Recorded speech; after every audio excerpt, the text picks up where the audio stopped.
Deltarune Chapters 3 and 4 released this year and were absolutely incredible. Toby Fox continues to outdo himself, and Deltarune is well on its way to becoming one of, if not the greatest game ever made. Mark my words. Not like that fraud Jeff Keighley would ever acknowledge it. Anyway, to our surprise, Chapter 5 is not that far out, releasing next year. With next year almost on the horizon, there are a lot of things I want to see in this chapter, and a lot of things I think we will see. And I wanted to have a place to document those predictions so we can look back and see how wrong I was. First up, the release date. We already know it won't come out in the first half of the year, but that isn't stopping me. The first date I could really see it releasing on is the 1-year anniversary of Chapters 3 and 4, in June. However, the most likely window for a release is anywhere in the window of July and October. Now that we got that out of the way, let's talk about everything we know about this chapter.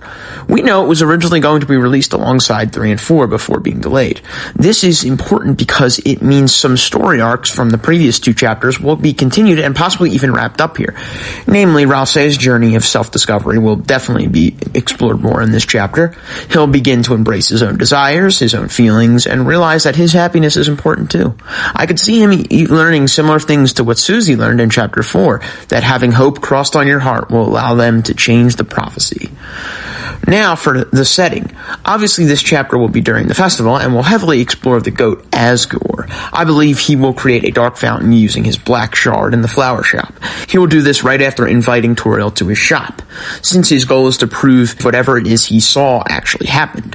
However, instead of going to the shop, Toriel will just send Chris and they will stumble into the dark fountain instead.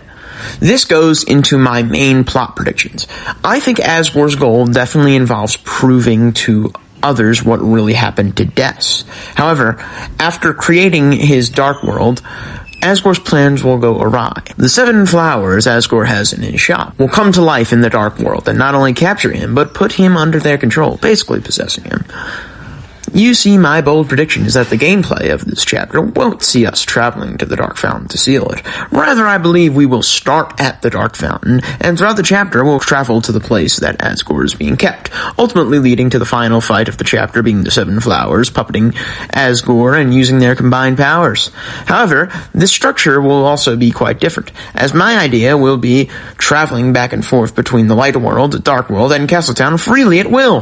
Why would we do this? Well, obviously, people would get suspicious if Chris and Susie missed the whole festival, so I believe there will be parts of the story that will have you leave the Dark World through a set of double doors, then go keep everyone at the festival distracted, as they'll probably get suspicious and be like, yo, where's Asgore? And it'll definitely be Chris and Susie's job to keep people away from the flower shop in the Light World, all while trying to save Asgore in the Dark World. Now that I've presented my idea that we'll be able to go freely back and forth between the light and dark world in this chapter, what are some of the big story moments that will happen in these worlds? Well, obviously the chapter will start in the Light World, but may not actually start in Chris's bedroom, since they do jump out of the window at the end of Chapter 4. If that is true, then Toriel will probably be really nervous, but eventually things will calm down and the festival will start.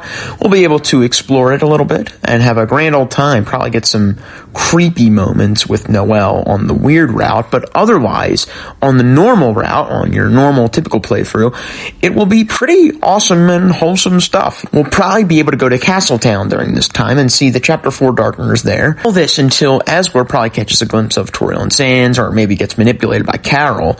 Then he tells some of the characters, like probably Toriel and Rudy, to meet him at his shop. He then goes to his shop, makes the fountain. They send Chris and Susie there to see what's going on at the shop, and they stumble into the Dark World. Interesting prediction is there might actually be 2 Dark Worlds. The one that Asgore creates in his main flower shop area, and also potentially another one possibly created by the Knight behind the double doors, and we could go there at the end of the chapter. But I'm getting ahead of myself. Chris and Susie would go to the Dark World, where Asgore gets taken over and basically mind-controlled by our main villains, that is the 7 flowers. Then we go on an adventure to save him. Ralsei informs us that we can't just seal the fountain, or else Asgore will not be able to return to the Light World, since he is being controlled by the flowers in this scenario. And I also would assume that he is pretty far from the Dark Fountain, since he'd be likely being kept in like a castle or something that our heroes must make their way to. On their way to the castle, there will definitely be multiple bosses. I'm going to predict that one of the bosses will be a wooden cowboy puppet from Asgore's favorite canceled cowboy puppet show. He could even be the right-hand man of the Seven Flowers, who, by the way, the Seven Flowers will all have their own unique personalities and be different characters. Speaking of bosses, we must discuss the secret boss, who I truly believe will be Image Friend.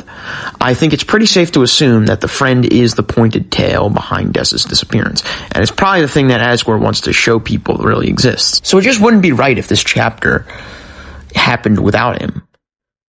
He could be involved in the main story. Maybe, for example, Chris gets injured or something, and Friend appears to make a deal with them to help them. I think that could be very interesting. But my main prediction is that part of the story will have Ralsei be separated from the group, similar to when Susie is separated from them in Chapter 1.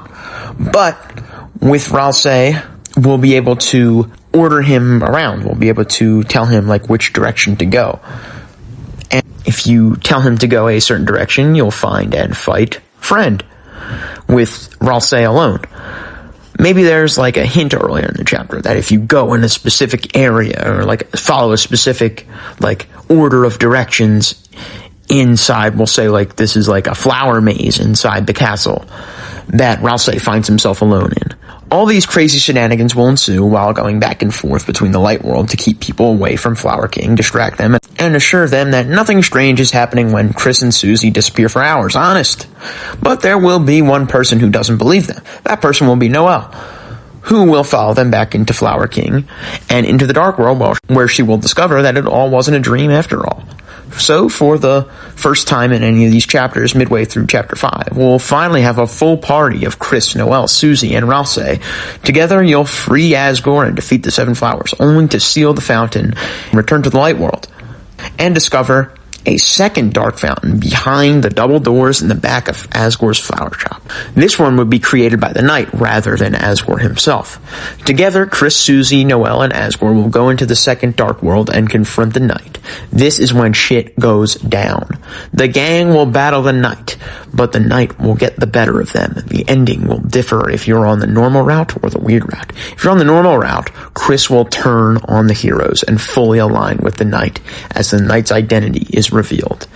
Now, this is a hot topic in the fandom. Who is the Knight? And I'm going to tell you right now, I do not think it is Des. Yes, I truly believe the motives of Carol, the Knight, and Chris are specifically to find Des. Des, who is missing, who is trapped somewhere, likely in a dark world, probably by Image Friend, but that's just a speculation. Possibly she's even with Gaster, but that's, again, more speculation. The point is that the Knight is someone so desperate to find Des that they are willing to do anything. Who does this desperation remind you of? Well, remember Flowey in Undertale, an emotionless, soulless version of Asriel. So desperate to feel something, anything, so desperate to have fun with his best friend again that he was willing to do anything. Yes, I believe that the Knight, the Roaring Knight, is Asriel Dreamer. I mean, look at this smug bastard. They're just as much of an aura farmer as Asriel is. Yes, Asriel is supposed to be off at college, but that is just a ruse. He's actually made a deal with Image Friend for power to find Des, but that power has corrupted him. I truly believe this twist would be incredible. The double whammy of having Chris align with their brother Asriel over their friends would hit so hard, especially on a weird route where I'm predicting in this moment, player will use Noelle to freeze Asgore and potentially even Susie and Ralsei as well. And that's how the chapter will end. On a normal route, Susie will be left betrayed, alone, hurt, and also angry and desperate for revenge, while Ralsei will try and calm her down as he already knew that Chris was a double agent. On the weird route, it'll end on even more of a downer. It'll be Susie, Ralsei, and Asgore now frozen and the soul continuing to grow inside of Noelle. In conclusion, I'm probably wrong about all this, but honestly, I wouldn't be upset because one thing I love about all this is the unpredictability. Part of the fun of making predictions is seeing what elements you get right and what elements are wrong or semi-right, but different in some ways. Plus, I know whatever Toby Fox has in store will be amazing.